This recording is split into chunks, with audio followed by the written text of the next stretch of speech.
თავიბადე თუ არა, შენ სიმდღესვე შემოგაგდეს ჩემს ეზოში. გარედან კარი მოგიკეტეს და დაგტოვეს სამუდამოდ. რა იყო ჩვენი სიმდიდრე? ცოტა პური და ტვრიანი ქერი. მე ვიზრდებოდი და შენ კი თვალებში წყალი გიღრმავდებოდა. საწყალო, სად აღარ გატარე? აქ კიდებდი ხოლმე ამდენ პატრონ გამონაცვალ ხერხემალზე თუ რამე მებადა. გავშლიდი სიზმრებიდან გადმოხატულ რუკას. დავხუჭავდი თვალებს და დავასობდი საჩვენებელ თითს. აი ამ ქალაქს, ამ ხეივანს გამატარებ სახედარო.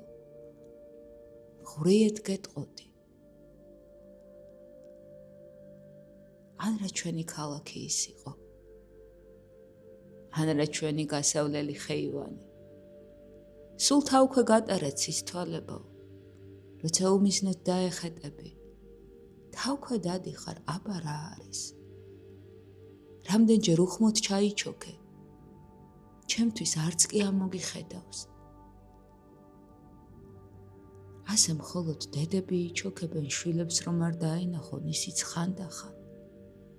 რამდენჯერ მიწაში წარგე ტუჩები. სიმწრის ნერწყვით დაასველე და იმანაც თითქოს სამდე ამ სისველით გაფუებულმა წვიმით გიწამლა. ან როგორ თოვდა შენს გარშემო ცაცხვის ფოთოლი. ან რა სიმშვიდით მიათრევდი ყველაზე მძიმეს სამყაროში, ჩრდილის საპალნეს. მა გამობუგულ ფერდებშიც რამდენჯერ მოგხვდა. სახედრის წესია ურჩობისთვის უნდა დაირტყას მათრახი.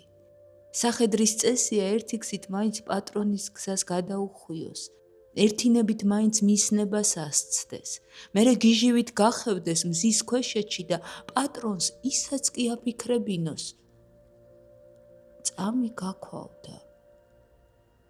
როცა სახედრის პატრონი გქვია, მათრახეც თან უნდა გქონდეს. როცა წინ სიზმრებიდან გადმოწერილი რუკა გაქვს გაშლილი, მათრახსაც ნიავის გემო აქვს. თვალებანთებული მიდიხარ ქალაქისკენ, გზა მაგნოლიის ხავერდით გსუსხავს და გული ამდენჯერ პატრონ გამოცვლილი ბებერის სახედარი ზურგით მაცხოვარს მიატორტმანებს.